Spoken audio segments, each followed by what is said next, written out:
ಇತ್ತೀಚೆಗೆ ಬೆಂಗಳೂರಿನಲ್ಲಿ ಬಾಂಗ್ಲಾದೇಶಿಗರ ಅಕ್ರಮ ವಲಸಿಗರೇನಿದ್ದಾರೆ ಇವರು ಹೆಚ್ಚಾಗ್ತಾನೆ ಇದ್ದಾರೆ. ಇದಕ್ಕೆ ಸಂಬಂಧಪಟ್ಟಂತೆ ಇಂದು ರಿಪಬ್ಲಿಕ್ ಕನ್ನಡ ಬಹಳ ದೊಡ್ಡ ಮಟ್ಟದಲ್ಲಿ ಒಂದು ಸ್ಟಿಂಗ್ ಆಪರೇಷನ್ ಮಾಡಿತ್ತು. ಇದರ ಬಗ್ಗೆ ಮಾತನಾಡಲಿಕ್ಕೆ ನಮ್ಮ ಜೊತೆ ಸಂಸದರು ಹಾಗೂ ಮಾಜಿ ಸಿ ಎಂ ಆದಂತಹ ಬಸವರಾಜ ಬೊಮ್ಮಾಯಿ ಅವರಿದ್ದಾರೆ. ಅವ್ರನ್ನ ಮಾತನಾಡ್ಸೋಣ.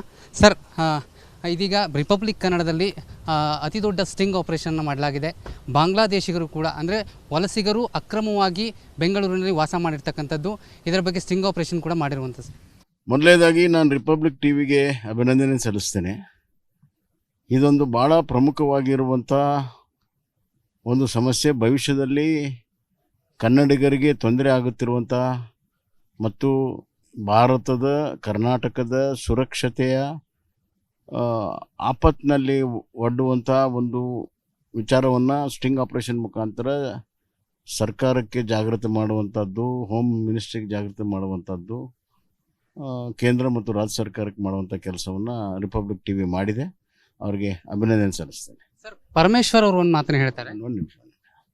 ಈ ಸಮಸ್ಯೆ ಕೆಲವು ವರ್ಷದಿಂದ ಇದೆ.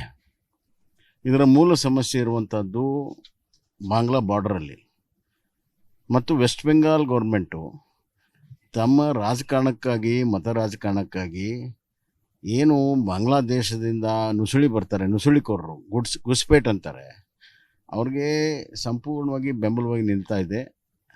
ಅವುಗಳ ಮತಗಳನ್ನು ಹೆಚ್ಚಿಗೆ ಮಾಡುವ ಸಲುವಾಗಿ ಅವರಿಗೆ ಮತದಾರ ಪಟ್ಟಿಯಲ್ಲಿ ಹೆಸರು ಕೊಡ್ತಾ ಇದ್ದಾರೆ, ಐಡೆಂಟಿಫಿಕೇಷನ್ ಕಾರ್ಡ್ ಕೊಡ್ತಾ ಇದ್ದಾರೆ, ಡೂಪ್ಲಿಕೇಟ್ ಆಧಾರ್ ಕೊಡ್ತಾ ಇದ್ದಾರೆ. ಅದಾದಮೇಲೆ ಅವರು ವಲಸೆ ಬೇರೆ ಬೇರೆ ರಾಜ್ಯಕ್ಕೆ ಬರ್ತಾ ಇದ್ದಾರೆ. ಬೆಂಗಳೂರು ಒಂದು ಎಲ್ಲರನ್ನೂ ಆಕರ್ಷಣೆ ಮಾಡುವಂಥ ಇರೋದರಿಂದ ಕೆಲಸವನ್ನು ಹುಡ್ಕೊಂಡು ಬಂದು ಇಲ್ಲಿ ತಮ್ಮದೇ ಆದಂಥ ಕಾಲನಿ ಮಾಡುವಷ್ಟಕ್ಕೂ ಕೂಡ ಇವರು ಬೆಳೆದಿದ್ದಾರೆ. ನಾನು ಗೃಹ ಸಚಿವ ಇದ್ದಾಗ ಇದನ್ನು ಎಲ್ಲ ನೋಡಿ ಸುಮಾರು 65-70 ಜನ ಬಾಂಗ್ಲಾದೇಶಿಯವ್ರನ್ನ ಅರೆಸ್ಟ್ ಮಾಡಿ ಅವರನ್ನು ವೆಸ್ಟ್ ಬೆಂಗಾಲ್ಗೆ ಕರ್ಕೊಂಡೋಗಿ ಬಾಂಗ್ಲಾದೇಶಕ್ಕೆ ವಾಪಸ್ ಬಿಡಬೇಕು ಅನ್ನುವಂಥ ಪ್ರಯತ್ನಗಳನ್ನ ಮಾಡಿದ್ವಿ. ಒಂದು 3-4 ಸತಿ ಪ್ರಯತ್ನ ಮಾಡಿದ್ವಿ. ಅಲ್ಲಿ ವೆಸ್ಟ್ ಬೆಂಗಾಲ್ ಗೌರ್ಮೆಂಟು ಸಹಕಾರ ಕೊಡಲಿಲ್ಲ. ಅಲ್ಲಿ ಕಲ್ಕತ್ತಾದಲ್ಲಿ 2-3 ದಿವಸ ನಮ್ಮ ಪೊಲೀಸರಿಗೆ ಅಲ್ಲಿ ಮುಂದೆ ಅವನ್ನ ಬಾಂಗ್ಲಾ ಬಾರ್ಡರ್ ತೆಗೆದುಕೊಂಡು ಹೋಗಿ ಅವರು ಮಾಡಲೇ ಇಲ್ಲ. ಆಮೇಲೆ ಕೊನೆಗೆ ಏನು ಗೊತ್ತಾಯಿತು ಅಂದರೆ ಬಾಂಗ್ಲಾ ಬಾರ್ಡರ್ವರೆಗೂ ತೊಗೊಂಡು ಹೋಗಲಿಲ್ಲ, ಅಲ್ಲೇ ಬಿಟ್ಬಿಟ್ಟಿದ್ದಾರೆ ಅಂತ. ಈ ಥರ ಅಸಹಕಾರ ಅಲ್ಲಿದೆ.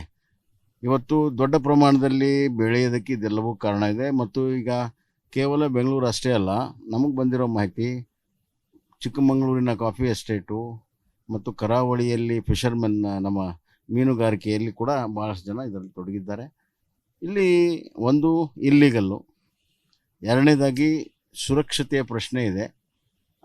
ಸಮಾಜಘಾತಕ ಶಕ್ತಿಗಳು ಅಲ್ಲಿಂದ ಓಡಿ ಬಂದಿದ್ದಾರೆ. ಇಲ್ಲಿನೂ ಕೂಡ ಅದೇ ಕೆಲಸವನ್ನು ಮಾಡ್ತಾರೆ. ಇದು ಜನಸಂಖ್ಯೆ ಜಾಸ್ತಿ ಆದಂಗೆ ಅವರು ತಮ್ಮ ರಾಜಕೀಯ ಲಾಭಕ್ಕಾಗಿ ಕೆಲವು ಪಕ್ಷಗಳು ಏನು ಭಾಳ ಮೃದು ಧೋರಣೆ ತೊಗೊಂಡಿದೆ, ತುಷ್ಟೀಕರಣ ರಾಜಕಾರಣ ಮಾಡ್ತಾಯಿದೆ.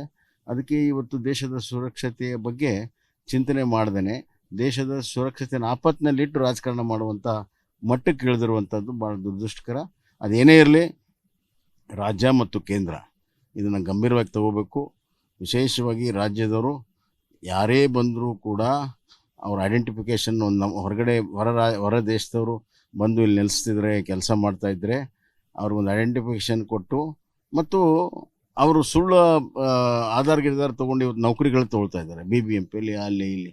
ಅದನ್ನ ಸಂಪೂರ್ಣ ನಿಲ್ಲಿಸಬೇಕು. ಅದನ್ನು ಎಂಕ್ವೈರಿ ಮಾಡಿ ಅವ್ರನ್ನೆಲ್ಲ ಹೊರಗಡೆ ಅಟ್ಟುವಂಥ ಕೆಲಸವನ್ನು ಮಾಡಬೇಕು, ಗಂಭೀರವಾಗಿ ತೊಗೋಬೇಕು ಅಂತ ನಾನು ಆಗ್ರಹವನ್ನು ಮಾಡ್ತೇನೆ. ಈಗ ಪರಮೇಶ್ವರ್ ಅವರು ಹೇಳ್ತಾರೆ ಇದ್ರ ಬಗ್ಗೆ ಕ್ರಮ ಕೈಗೊಳ್ತೀವಿ ಅಂತ ಹೇಳಿ, ಆದರೆ ಕೆಲವು ಬ್ಲಾಸ್ಟ್ಗಳಾದಂಥ ಸಂದರ್ಭದಲ್ಲಿ ಆಗಲೂ ಕೂಡ ಎಚ್ಚೆತ್ತುಕೊಳ್ಳಿಲ್ಲ. ಇದೀಗ ಮತ್ತೆ ನಾವು ಕ್ರಮ ಕೈಗೊಳ್ತೀವಿ ಅನ್ನುವಂಥ ಮಾತನ್ನು ಪರಮೇಶ್ವರ್ ಹೇಳ್ತಾರೆ. ಪರಮೇಶ್ವರ್ ಅವರು ಗೃಹ ಸಚಿವರಾಗಿ ಕ್ರಮ ತೆಗೆದುಕೊಳ್ತೀವಿ ಅಂತ ಹೇಳಿದ ತಕ್ಷಣ ಕ್ರಮ ಆಗ್ತಾಯಿಲ್ಲ. ಹಲವಾರು ವಿಚಾರಗಳಲ್ಲಿ ಅವ್ರ ಹೇಳಿಕೆಗೂ ಪೊಲೀಸ್ ಇಲಾಖೆ ನಡವಳಿಕೆಗೂ ಯಾವುದೇ ರೀತಿಯ ಸಂಬಂಧ ಇಲ್ಲದಿರುವಂಥದ್ದು ನಾವು ನೋಡಿದ್ದೇವೆ. ಇದು ಬೇರೆ ಥರದಲ್ಲ, ಇದು ಗಂಭೀರವಾಗಿ ತೊಗೋಬೇಕು. ಅಲ್ಲಿ ಬಾಂಗ್ಲಾದೇಶ್ ಕಾಲನಿಗಳಾಗಿದೆ, ಅವುಗಳನ್ನು ಐಡೆಂಟಿಫೈ ಮಾಡಿ ಹೊರಗೆ ಹಾಕುವಂಥ ಕೆಲಸ ಮಾಡಬೇಕು. ಮತ್ತು ಯಾವುದೇ ಕಾರಣಕ್ಕೂ ಗೌರ್ಮೆಂಟ್ ಸಿಸ್ಟಮಲ್ಲಿ, ಗೌರ್ಮೆಂಟ್ ನೌಕರಿಯಲ್ಲಿ ಅವ್ರು ಬರದಂತೆ ನೋಡ್ಕೋ. ಈ ಸಿಸ್ಟಮಲ್ಲಿ ಒಂದು ಸತಿ ಎಂಟರ್ ಆಗಿಬಿಟ್ರೆ ಮುಂದೆ ಭಾಳ ದೊಡ್ಡ ಆಪತ್ತು ಕಾದಿದೆ. ಪರಮೇಶ್ವರ್ ಹೇಳಿಕೆಯಿಂದ ಏನು ಸಾಧನೆ ಆಗೋದಿಲ್ಲ, ಗಂಭೀರವಾಗಿ ತೊಗೊಂಡು ಕಾರ್ಯಾಚರಣೆ ಮಾಡಬೇಕು.